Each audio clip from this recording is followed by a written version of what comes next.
Recording. So welcome everybody. Thank you all for being a part of Design Buddies. So in case you guys are new to Design Buddies is an inclusive design community that I founded this April during the virus that has, now it has over 10,000 members. And if you guys are new to Design Buddies, feel free to join our community. I'll link the Discord soon. For more events like this, we're also partnered with Amazing Design People List. So we have our mentors helping out. Steve is actually one of the mentors in our collaboration with Amazing Design People List. We also have a lot of online workshops, a lot of resources, networking opportunities, a game club, and a very active community with designers from all backgrounds. So you're welcome to meet people. We'll also have a networking sheet that I'll be dropping off soon so you can connect with your fellow buddies on LinkedIn. And we're super excited to have Steve today, one of our mentors today, for an AMA about owning our power and impact as designers. Steve is a founder and design director of GÜDE CO and the chief design officer of a social media tech startup. He has over 10 years of experience branding and brand strategy, product and web design, digital marketing, writing and client consultation, and working across disciplines at freelance, startup, and enterprise environment. And he believes in empathetic understanding, nurturing, inspiring communities, and advocates for comprehensive design processes. So thank you, Steve, for being on today. I'm super excited. We're really happy to be here. Yeah. Thank you. Thank you for taking your time. Yeah. And And thanks for so, organizing a design buddies and all. It's been like super inspiring and such a great community. So you all need to be part of it for sure. yes, definitely. Thank you for being part of Design Buddies and always helping out to our mentees and buddies in the community. Mhm. Cool. So we'll start with kind of three phases of questions, and then at the last 15 to 20 minutes, we'll open up the floor for questions. And so you can raise your hand and I'll unmute you and you can ask, or you can ask via chat, so whatever you're comfortable with. And so for 3 chapters of questions, we're gonna do entering design, career empowerment, and design life. And so we'll start with, how did you get into design and how did you know that it was the right career for you?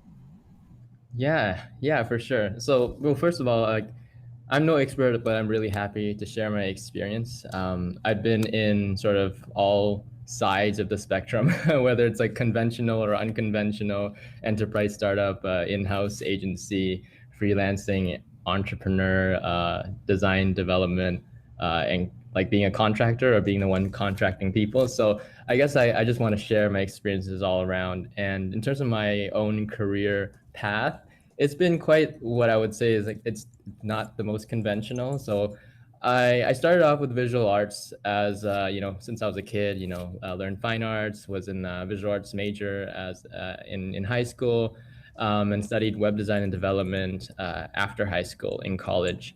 And then I was also a writer, so I was really interested in creative writing. I wrote a lot. I started online communities similar to Design Buddies with writers.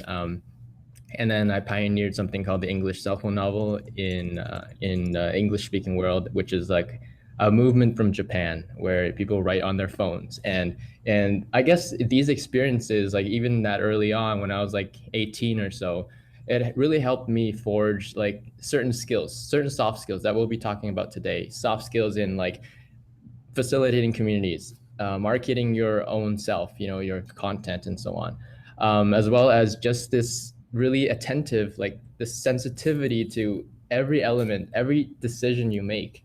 So like with cell phone novels, it's like stories told in serialized short chapters, like almost like poetry, very, very short. It's like about 100 words or so. So it's different from writing like a long form novel because every single word counts so much more on like the screen, and even the white space between the lines, like in poetry, you have white space where the line breaks go, like each space between the lines, space between the letters. So it's almost like typography coming into play, and every aspect of that has such a profound psychological impact, and that's kind of also what contributed to my interest and understanding of design. So that's kind of one of the unconventional things that happened in my life. From there, I went on to continue writing novels, poetry. I started a publishing company while I was also doing freelancing for design. And then as I went on, I started to get more into design, and designing for like being creative director for publishing companies and all these things. Eventually, I went back to product design, and I was hired as a head of product design at a Green Owl Mobile, which is a tech consulting company. And then from there, I continued to do product design. I worked at Fjord. I worked for TD Bank, some fintech projects in enterprise environments. Went on to as well continue to freelance on the side with a lot of clients, and eventually now I've started my own agency, GÜDE CO, and I coordinate a team of designers. And then now I'm co-founding a tech startup with four others, as well as the product design team and a development team. And right now we're kind of in stealth mode and we're right like really neck deep in that right now. So that's kind of like what's been happening in my life. And I forgot to mention that I also studied English Lit in university. And the reason I want to bring this up is that every skill, everything that you learn in life is going to contribute to you as a designer. And I really want to emphasize that point. In terms of English, I chose English because I thought that I didn't need to spend 4 years in design school to learn hard skills, to learn like particular to design things, because I want to learn to expand my thinking. And English Lit really did that for me. English Lit was like sort of like standing at the peak, like on top of a mountain, seeing like all of humanity. Because in English Lit, everything is reflected. You learn economics, you learn psychology, you learn philosophy, you learn critical thinking, how to see the world, how to like impact your readers. Like all these things come into play, and all these things actually transfer directly into design for me. And yeah, so today we'll probably be talking a lot about those kind of abstract, transferable concepts. That's kind of my life there. That's awesome, super exciting, and definitely plus one of studying something else. I used to feel a lot of imposter syndrome because I studied engineering. Nothing Mm, related to design, but I've also, like you did with English, took away a lot of things from engineering to design. So for yeah, those of you just thinking of what you want to do in design and worrying about you didn't have a design degree, don't worry, because you'll have a lot of skills you can bring to the table. So don't ever feel imposter syndrome just because you didn't study design in school. Um, absolutely. yeah. And so for our next question, how do you think you've developed and grown as a designer? And is there anything that you would attribute your growth to? Yeah, that's a great question. How I grew as a designer, I think many of us, maybe you relate to this, but we come into like in the beginning, I wanted to create art. I wanted to be creative. I wanted to apply my art skills and so on. And being an artist isn't going to cut it for in terms of income. So like moving into design made sense to me. But I think I've always focused, like in the beginning, I always focused on like making something, right? Like pixels, working with colors and those elements.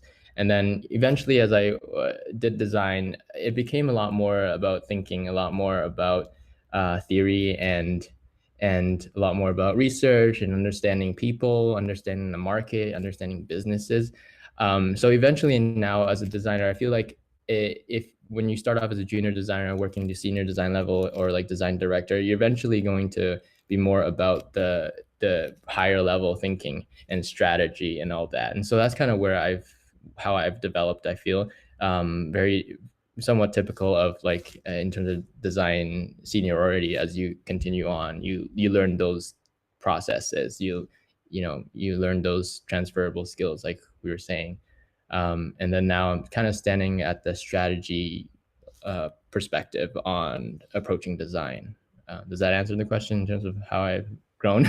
Yeah, that's interesting because I'm also just curious. I feel like I've learned so much just by I'm also only design intern, so I had two internships in design. So I feel like I Yeah. learned so much since I'm also running design buddies, a lot of strategy as well, Yeah. leadership, management, and it's so interesting. So the best way to grow is to actually do it and to be involved in the processes.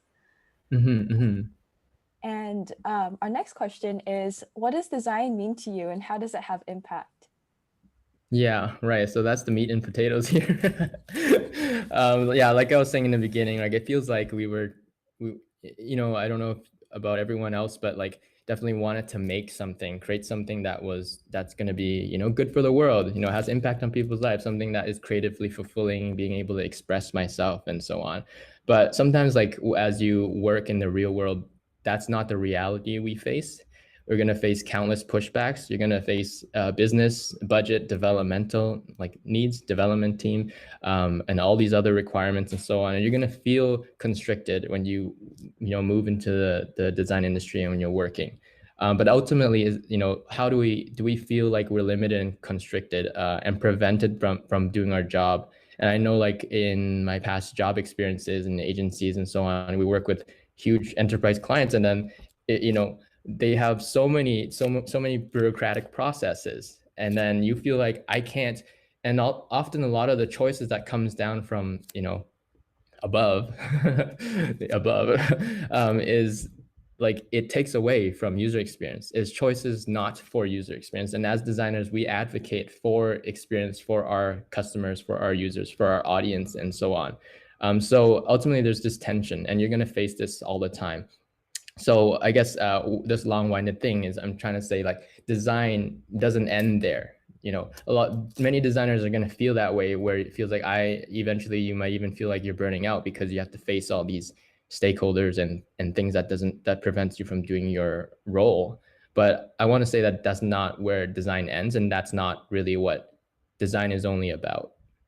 So that's kind of like topic for today. Like the question is, like, there are so many massive enterprises that are paying thousands of dollars for design thinking. There are so many companies that we consider great because they're design first now. And like even the role of a chief design officer, which I am currently at a tech startup, is now the definition is way beyond focused on product design or design itself. It has impact across the entire organization. So there's all these questions like, why is this such a big thing in today's world? And why do organizations even try to implement agile design and development processes all the time? And there's a running joke in the agency I worked at, because these enterprise clients often are so bureaucratic and so many, this is like, I'm throwing shade now on all of them, but no names. But we call it Wagile because it's waterfall, and they call it agile. So it's like a combination. It's like Wagile. And the reason that they want to do agile, like a lot of these companies, is because it's sold as a way to save money, because it's meant to be lean, less people, quicker, and quicker to iterate and quicker to deliver, and all these things. But a lot of times these choices aren't for design, and our job is a very special balancing point here that bridges the gap between business and users, markets, and brands, and we bridge the gap, and that's kind of where we are, and we're very blessed to be here, and we have such a noble purpose, I think, and that's where the power of design comes from. Design isn't just about delivering something. Design is about an entire, and the design is everything, because I think the true definition of design is when you think of like the phrase by design. Everything should be done by design. And anything that can be done by design is our jobs, is the designers' jobs. And that's why you have designers that are, business designers, you have designers of all kinds, and all kinds of disciplines. So I think definitely design is so much more, than just what we create. Design is design of experience, we know, of course, by product. Beyond the product, it's the user, how it impacts the user base, how it builds loyalty, how it has an effect on lives because of the product we built to solve a problem, that kind of thing, right? But above that, design of communication of all levels, design of interaction between people, socially, on the platform, on your product, but also at all levels, from designer to stakeholder, your relationship to your employers, to your teammates. That's design of communication. And you got to think about the way you communicate to somebody else. That's part of design. You're designing that too. Business, helping the business communicate to the consumer. So as a brand strategist, as a brand designer, as a marketing designer, you're designing communication. User to user, brand to market, startup to investor. What about pitch decks? You're designing the way that the startup is communicating to potential investors. And the success of that really is, you're going to have a huge hand in the success of that as well. Because in pitch decks, you're going to have to make things understandable, quick, and all these other aspects in it, right? And so that's another level. But beyond that, designer process, we as a CDO, as a design director, sometimes we have to design the process of the business itself, how the business runs, introducing new project management, all these things have also, we have a hand in that. And agile and so on. That this is introduced by startups that were designed first, that were developers, designers. These are the people who originated agile process, and now it's all over across the world in the biggest companies too. So we have a hand in that, and we're really designing the culture of a company. We're designing the business. Ultimately, we're designing society because like imagine like our like advertising, the way we design advertising, the way we design marketing, it sets standards. It sets standards of what is desirable in the world, what is desirable in our capitalist system, like people, what products people want to buy, and then in terms of product design, liquid expectations, like everyone comes in with experiences with Facebook, Twitter, Instagram, all these different platforms that is society now, and we design society. Think about like what power we have. Like that's a very very big, like big scale thinking here, and then just understanding that context is what design means, and then how do we really apply that kind of thinking is kind of what needs to be talked about next. Like design, in terms of working with clients, how we experience, how we work with our employers, our stakeholders, so on. And understanding that is the next step, you know, uh, all that. That's a lot of stuff, but Yeah, awesome. Thanks for sharing. Design is definitely really interdisciplinary and really about like a balancing act between like user experience, customers, businesses, revenue, your employees, all your investors. So definitely a lot to think about, a lot to balance. So that's why coming from different backgrounds, it's never at your disadvantage because you'll be able to have impact no matter where you're from as a designer, which yeah, makes, totally. yeah. This leads to our next question. What is your design process like, and how do you overcome challenges when there's a conflict between design and business? Yeah, another great question. Design process. I think, yeah, in the beginning, like I was saying, as a younger designer, I definitely focus a lot on like the what is being delivered. But now, in terms of design process, I would encourage like every designer to try to push as high level as possible, even if you are in a junior position and so on. I think I'm going to talk more about that later. But I think it's important to have that contextual thinking so that you can make proper design decisions, and like the the strategy behind everything is going to have an impact on the choices you make. So my process is, it depends on what kind of project and what kind of client, of course, but generally the process is always going to be, you need to talk to your clients, talk to your stakeholders, understand the business itself. And even within the like the product design environment, as a more of a junior designer level, understanding the business, like the purpose, the pain points of your, the product, of the user base, what you're trying to address here, the reasons, it's going to lead to design decisions. And that's part of the process in the beginning, understanding the strategy, understanding the market context, understanding, as well as understanding a timeline and roadmap and process where you fit into the ecosystem. Basically, the first step of the process is asking questions, and asking tons of questions about everything and trying to understand it all before you actually start working, on design itself. Understanding the context is going to help you. And a few other points in terms of processes, understanding timeline. I said that because it'll help you um, have better productivity, help you with better prioritization of tasks, help you take initiative, be able to work independently, and being ahead of schedule. And being ahead of schedule means that you're going to reduce your stress and management issues. That's why asking questions and understanding the whole picture is so important. Then the other thing is understanding teams and stakeholder structures, because establishing your point of contact, like who are you going to, communicate with, and who makes the decisions ultimately.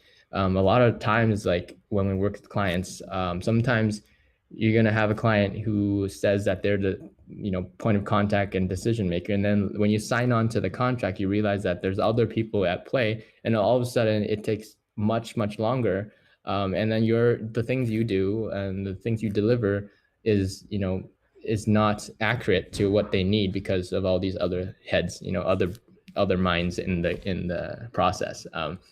So it's so important to understand everything before doing something, and then of course, after you understand the context and the strategies, when you can start creating and when you can start developing um, you know your actual deliverables. So that's like very rough part of like what I want to emphasize in terms of process. What was the other part of the question? It was Oh, yeah. How do you overcome conflict when there's a, how do you overcome challenges when there's a conflict between design and business? yeah, so that happens a lot as well. I think a lot of times the conflict comes from alignment issues. So for any designer, whether even on a more detailed level, if you are, say, just easy examples, a freelance designer, you're making a logo for a client, and you might go into it and you start making some logos, and they're like, that's not what I had in mind, or like they might expect, oh, can you use like very flowery font or something, can you use these colors that I like. But the true tension actually comes from communication, because with the proper detailed process, you likely won't even have much of these tensions. For the example of where you're making a logo, why does the client want like flowery font and so on? Find that out. The other thing is find out what market they're working for. Let's say they're working for like a tech company, and flowery fonts don't work in their context. So it's a matter of communication, asking them why you need this, and then part of the process during the consultation is that we're going to walk them through a little workshop. And I think treat businesses and your stakeholders and your clients as points of education. You as a designer have a lot to bring to each engagement. When you walk through that workshop, you're going to show them, here are the competitors that I've looked into that are in your market. These are what their designs look like. This is design standard out there for this kind of market. And the reason why this is going to have an impact is because your customers are going to be a very similar demographics and very similar market. And if they come into your business, you have kind of a completely different look, which sometimes may be great, but most of the time it's not going to be effective, because they come with a lot of expectations and a lot of context and influence from their side of things as a user, as an audience. So you're going to somehow need to be aligned with their needs. And in that situation, so in my experience with working with clients is, when we go through all these teachable moments, every part of the process, treat it as a teachable moment for your businesses, for your clients. They're going to be on the same page as you. They're going to be like, oh yeah, I see. I realize. Okay, so flowery fonts is not going to work. They realize that because you've taught them, you've shown them, and then from there on, it's a lot easier to manage, right? Same thing with like if you're designing a logo and so on. Like, what does they want? Oh, this logo needs to be more recognizable. Like recently, a client said that to me, right? I think it needs to be more recognizable, and I'm like, yes, these are the 4 factors that need to come like be in a logo: recognizability, scalability, versatility, like all these things. And then I brought them to look at very successful companies and brands and looking at their logos. And one of the really funny examples is Target. Like, look at Target. It's like literally 2 circles, 3 circles. That's their logo. and like, is that recognizable? If we didn't realize that, if they didn't establish their brand context and establish their brand in the world, we would never recognize that as Target, right? So does the recognizability really come down to that logo design itself? Sometimes, but sometimes not. We got to understand that context. But once you've taught your clients and your stakeholders, they start to be on the same page, and then you start to be able to overcome some of these conflicts and these tensions. So that's like super important. And I encourage you as a designer, like not just is this process important, but I think you need to think about yourself having that much power and impact, that you are an expert in your field. And maybe you don't feel like that right now if you are new to the field, but start to embrace it, start to learn more, and then have more confidence. The other thing is in terms of this is that when you really work with businesses and other stakeholders, you realize that they also have an imposter syndrome sometimes, like similar to us. When you start questioning and asking questions, you realize that they don't really know what they're talking about sometimes. Like don't be intimidated by your stakeholders, by your clients, by your employers. A lot of times, like business people don't really understand their business, to be honest. Like talking to so many clients and stakeholders, like, why do you do this? Why do you do this business? Like, they don't know. Who are your competitors? Sometimes they don't know. What makes your business stand out? Sometimes they don't know. Like, what's your positioning, competitive advantage, your competitive edge? And do they understand what branding is? They think it's just marketing. They think marketing is the most important, not branding. Like these things, they don't understand how business works sometimes. Often they don't even think about their audience or their users. And from my experience, it's often about profit, about the product and service and offerings, what they want to give, but not necessarily what people need. That might be their priority. Sometimes it's issues that they don't understand the process. They think, okay, I need a logo like right now, or like I need this product done like in 2 months. Like they have an idea of the timeline, but really the resources is things like the three trifecta, like quality, speed, and price. Like you can't have all three. You're gonna either it's gonna be very expensive and fast, and no, like this. It's just like you can't have all three things, and sometimes they don't understand that. So I guess go into these relationships understanding that you have something to give, something to help them through, help them understand that we are business partners. As designers, we help them understand their business. Like we consult them. We are almost like in some sense like psychologists, helping them figure out their business problems, figure out how to like communicate and how to manage their teams, even sometimes. How do you reach your market? And so really we're trying to help them through the process, and we are partners. We are business partners. So see ourselves as equals, not just means to an end for them. I love how That's you yeah. I love how you compared our job to psychologists, trying to ask why to find the root of the problem, to because sometimes I also realize in my personal life that like sometimes people don't know as well, like clients when I casually freelance. So asking why, and kind of taking on how to psychologist and business partner is super important skill. And yeah. we'll be taking some questions towards the end as well. So we'll get as much cover as possible. But I'll kind of like link to our next question, which is, what if some of your most important experiences and lessons you've learned while working with clients, businesses, and stakeholders? Hmm. No, I mean, there's a learning experience all the time. I think one of the exciting ones is like currently this tech startup is really exciting in terms of what we're trying to do. But definitely there's a lot of like aha moments all over the place all the time when you ask questions and so on. So like the first engagement I had with the founder, he was talking about his idea and like, oh, this is a travel thing or whatnot. And it's very much focused on like the service, like the offering, and then asking questions on why. There's like aha moments where it's like, oh, actually it's all about people. I'm like, yes. Thank you, that's it. There are these aha moments that are just most remarkable experiences, almost like miracles.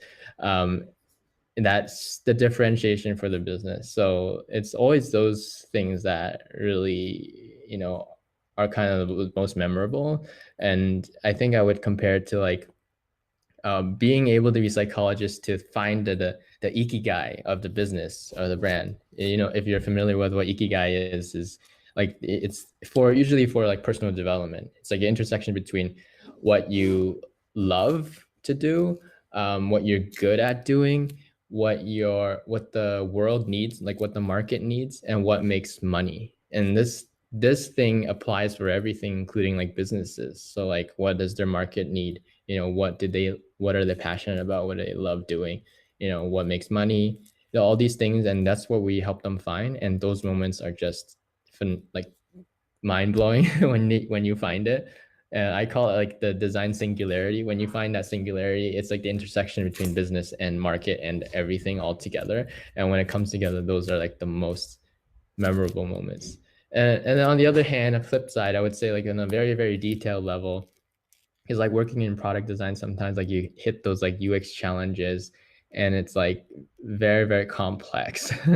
It's like you have development uh, requirements. Like for example, one money-ish related platform here, can't talk too much detail about it, but like developmentally, like the technology is very old, so it can't do like real-time currency exchange like conversions. And so we had to like design like all these different form fields to like currency exchange, see the result, kind of stuff. And it's just really complicated. So when you find those solutions to streamline it, where it's like really is intuitive and it's so simple, then those are also like those amazing moments. And on the other hand, along with that note, is like my first job as in product design, was I was supposed to be a marketing designer for a product. But I started asking questions: why is this product, the way it is?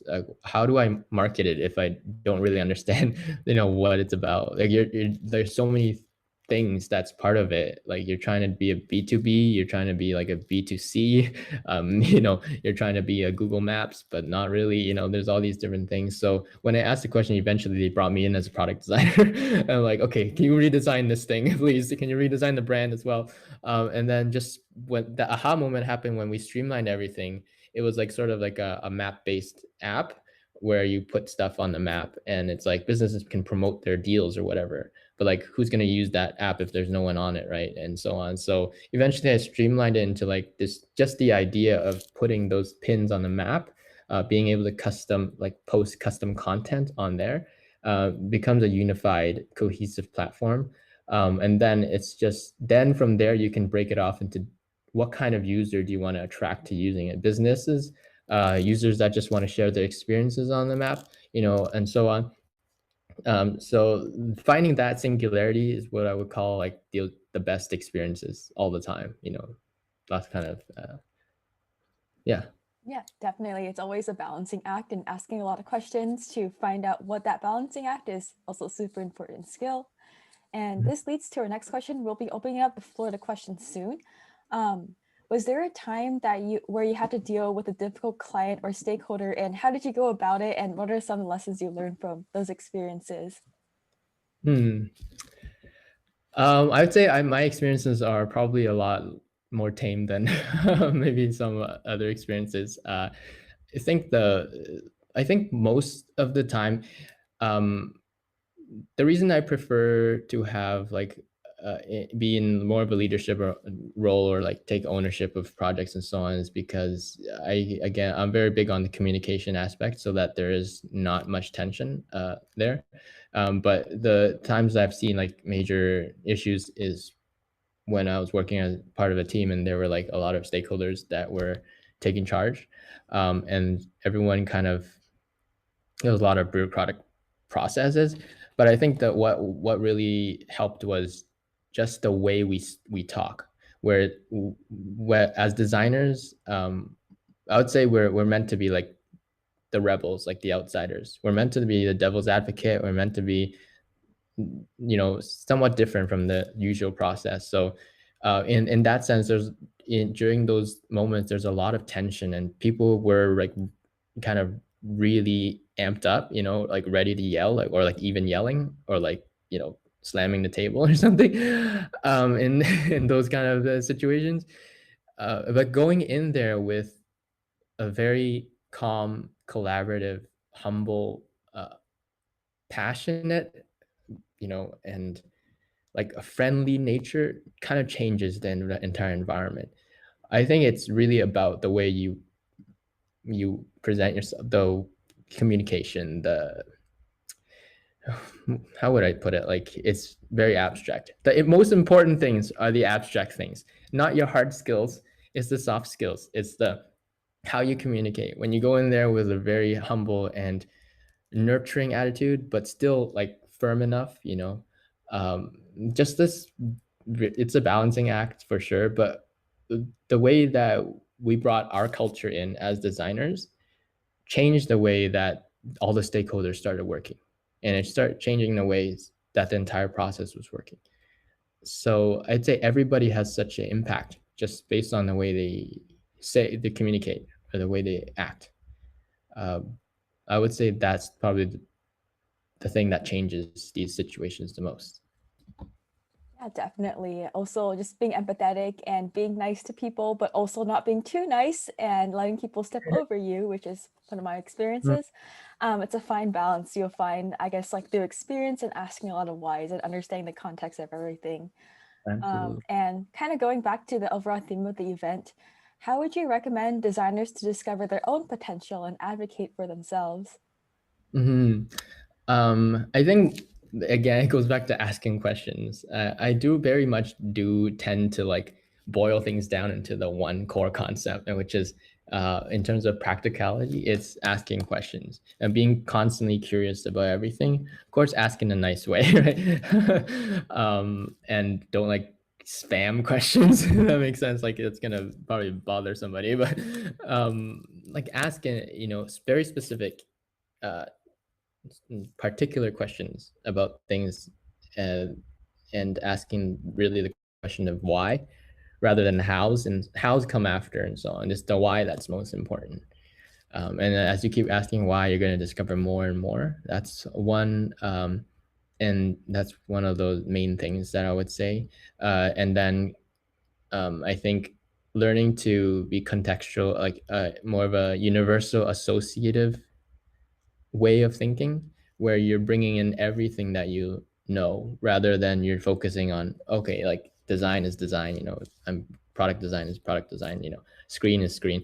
But you're thinking on a much more expansive way, where you're bringing all your experiences, between people, between in your life, everything you read, because everything has relation to design.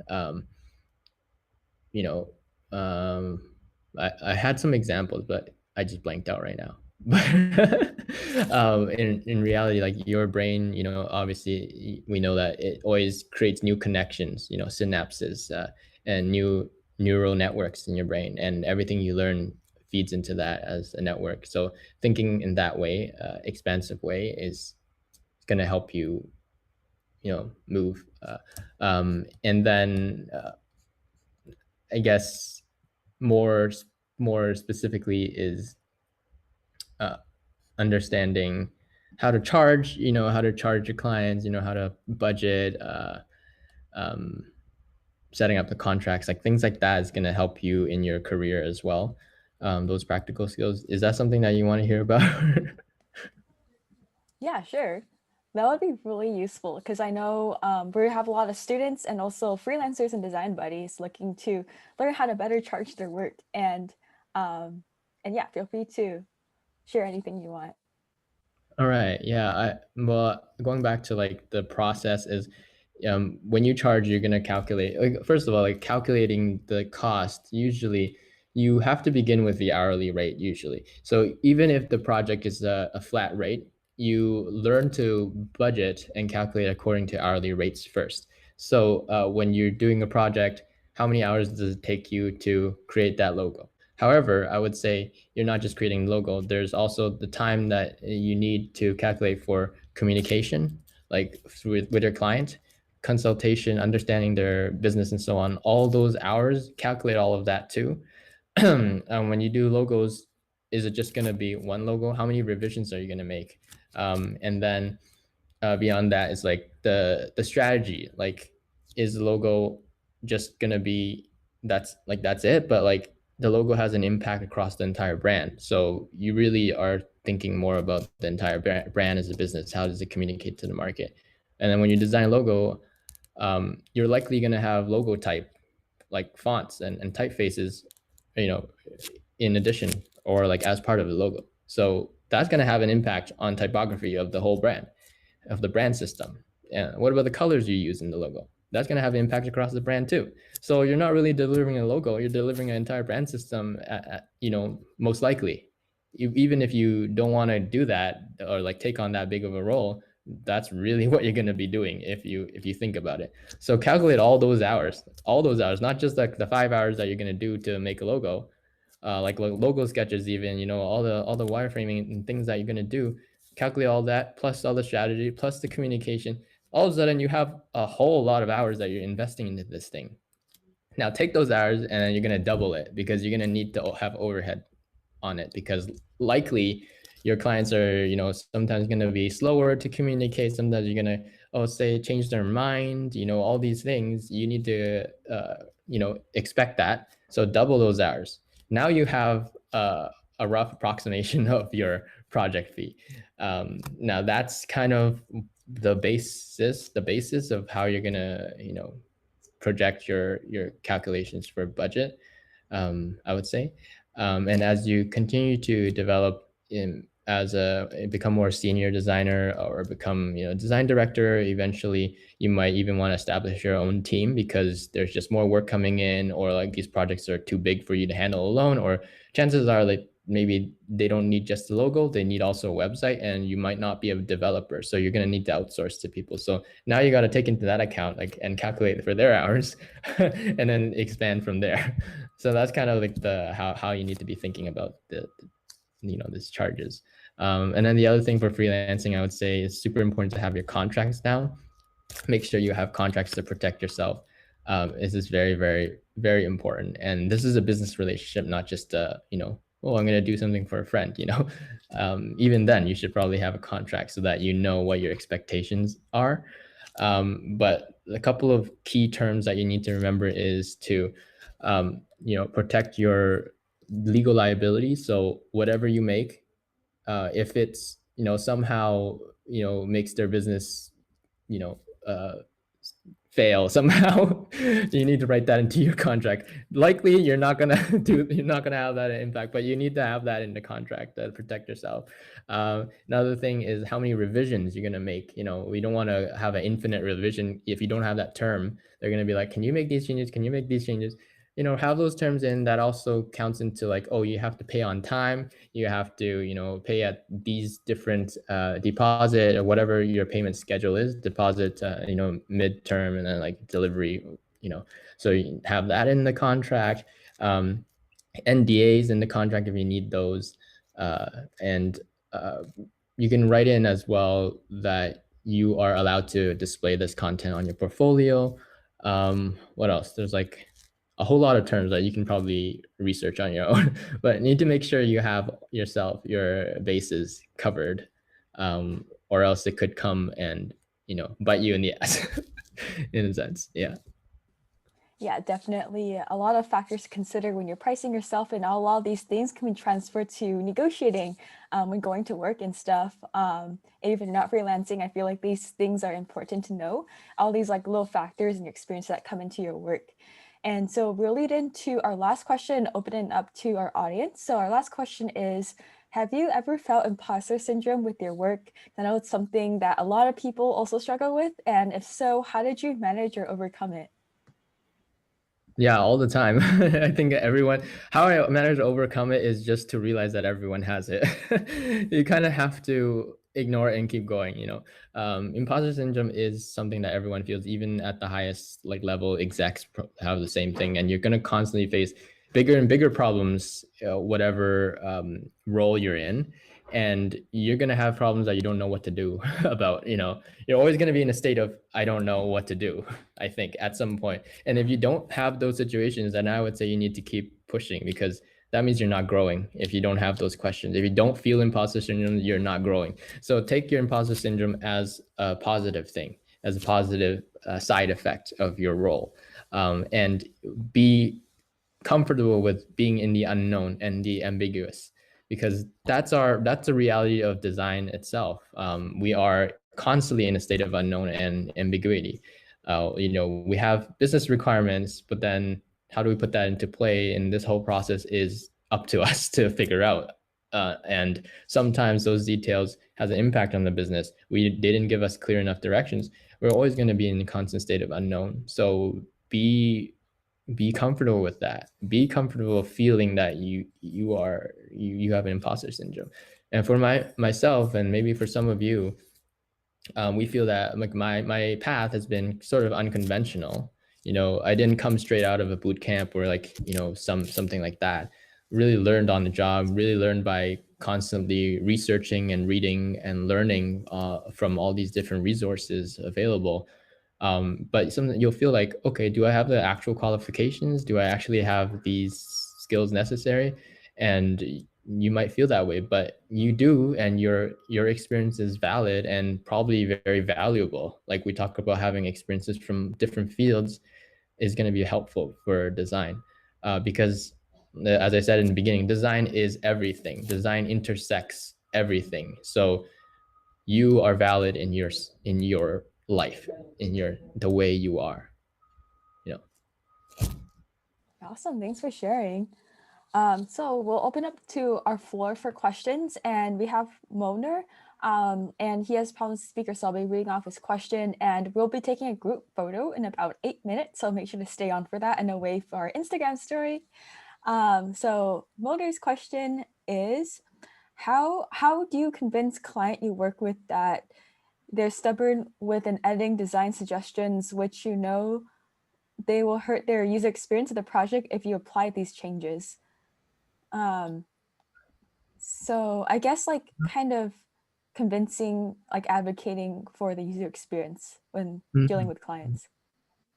I mean, there's ultimately two results, right? The result is either you're going to have sort of your way, going for prioritizing user experience, or they're going to have it maybe their way, if it comes down to that, right? Is there any middle ground, first of all? So is it just option one or two? Is there a middle ground that you can figure out?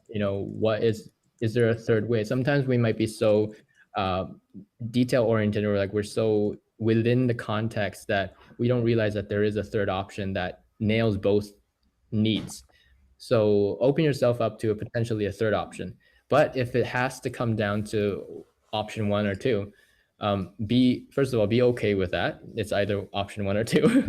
There's no other answer. If there is no option three, and hopefully there's an option three, but if there's just one and two, you got to be okay with it. First of all, pull yourself out. um, uh, and in the same way, first of all, realize that ultimately this is not your business. Ultimately, it's not your product. So you can pull yourself out and be like, okay, if it goes either way, I'm going to be okay with it personally. First of all, protect yourself personally, emotionally, and mentally. And you're like, okay, I'm going to be fine either way, but I'm going to, of course, advocate for user experience. Now you're at a more comfortable level to negotiate. Now you realize that then you have to ask the questions again. Why do they want that way?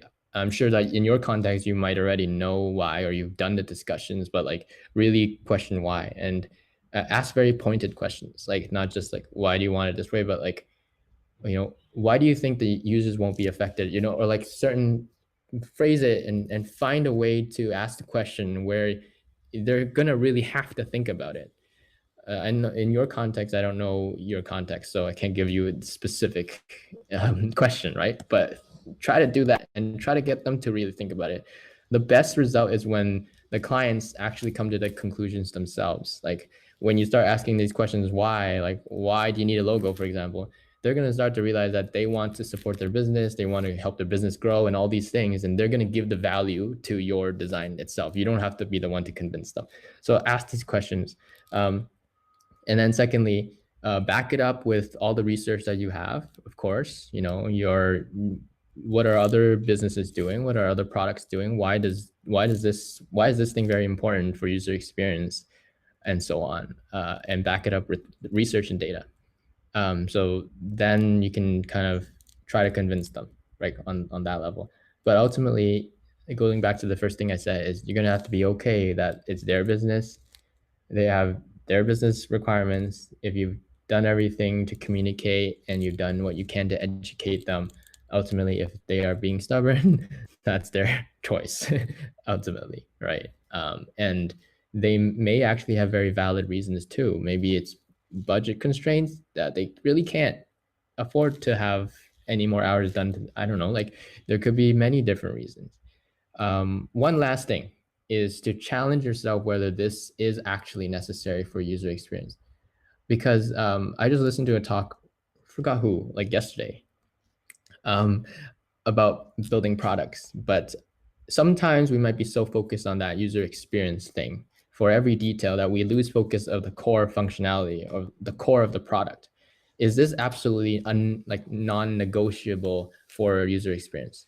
Or is this a minor thing? Is this like really a minor thing? Like they're not even going to even visit that screen that often, or like particularly have friction with that choice.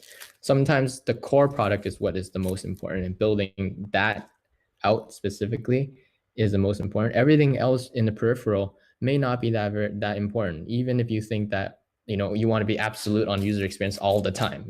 Sometimes those negotiations, those compromises are okay and necessary in order to focus on the core and make that core most effective. If all the time you put into it, you might want to invest like the 90% effort in that core, and the other things, even if you miss out on it, it's okay. So that's the third thing that I would say. Maybe think about it from that perspective too. Yeah. Yeah, thank you for sharing. A lot of bouncing. Oh, another question. Okay, cool.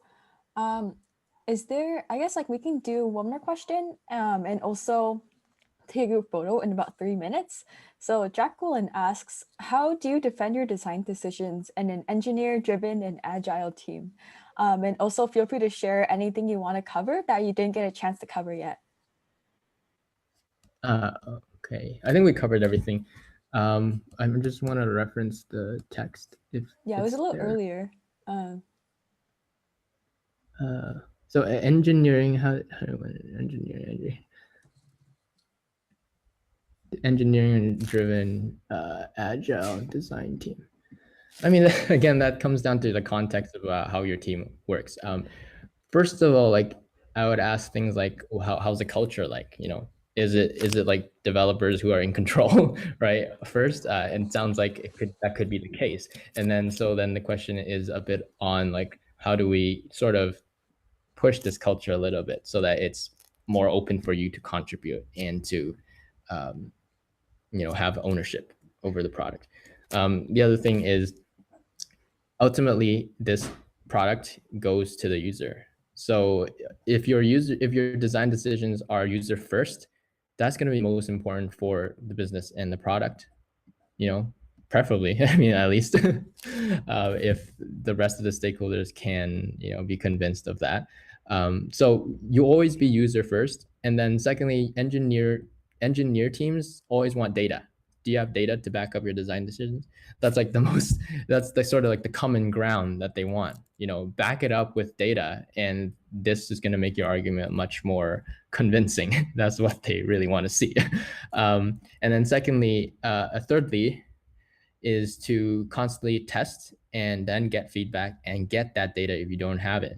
And in agile teams, that's the benefit that you have in the sprints, that you can actually iterate and then test and get feedback like right away. Keep doing that. Even if it does have to take some of your time away from your usual processes, like you're working on certain features, but there's a little thing that you want to explore, do that when there's time. Make sure, try to push for time to do that at least, or even if you have to take a little bit of extra time here and there, but try to make those explorations and then defend it by testing, iteration, testing, getting feedback, because that's what is going to convince them ultimately. But going back to user experience first, ask your engineering team, is their development resources the most important for them? Yes, probably. And ask them to think about, for the product, what about for the product? Is your development resources the most important for the product? Is it the most important for the business? No, user experience is most important for the business. And if you can get on that common ground, they're going to need to make some leeway. And then the last thing is, you can always hold on to those design decisions for a bit later if their developmental resources, which usually is the biggest influence, is, limited, be like, we can move it to the next release. We can, work on it and further explore this on the next release and in next sprints or whatnot, right? So try to negotiate on time as well, timeline and resources. If you hit them from all these aspects, I think it's going to make your design decisions and your arguments more effective. Awesome. Thank y'all for sharing and all of your awesome questions. If you didn't get your chance to get your questions answered, Steve is also a mentor and design buddy, so feel free to ask on Discord. I just dropped the link below to join in case you guys are not in. And make sure you go hit the bunny icon and rules verify here so you can see all our 50 channels. And I'll give a few seconds for people to turn on their camera for a group photo, and I'll put on our Instagram story. So I will count down. All right, 10, 9, 8, 7, 6, 5, 4. Are we gonna do a wacky? Oh yeah, we can do a wacky one. So how this would go is I would take a photo, and then we'll do a wacky photo, and then we'll do a wave for our Instagram story. And so for the wave, you can dab, you can wave, you can hold your plushies, anything you want. And so we have this as really engaging. Hopefully you guys will like it. So if you guys want to grab something, I'll give you a few seconds as well. I know we're running a little bit overtime, so feel free to grab whatever you want. And be part of our photo. So for photo, you're welcome to grab anything. Like, we're all like non-serious professionals here. We're just really chill and we just want to vibe with each other. So I have a real Akuma plush I can hold up. Yes, plushie fam. Around here. All right. I'll give anyone else last chance to be in our photo. Oh, nice water bottle, hydro flask. Yeah, cool. All right, 5. I'm gonna take a few. So just smile or wave or do whatever you want, and then I'll just like listen to my cue. 5, 4, 3, 2. Oh, let me grab my pusheen. 1. Wacky photo.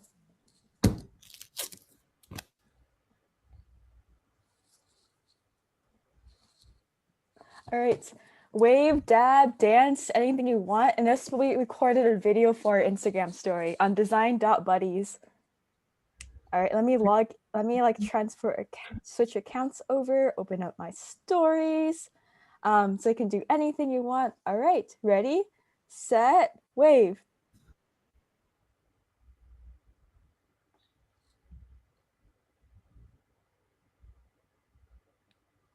All right, awesome. Thank you all for coming. Steve, we'll stay a few minutes to quickly debrief. But yeah, thank you all for coming. You're all welcome to join Design Buddies and enjoy the rest of your day. Thanks for everyone. Thanks for having me as well. Super fun. Thanks for taking your time to speak to us.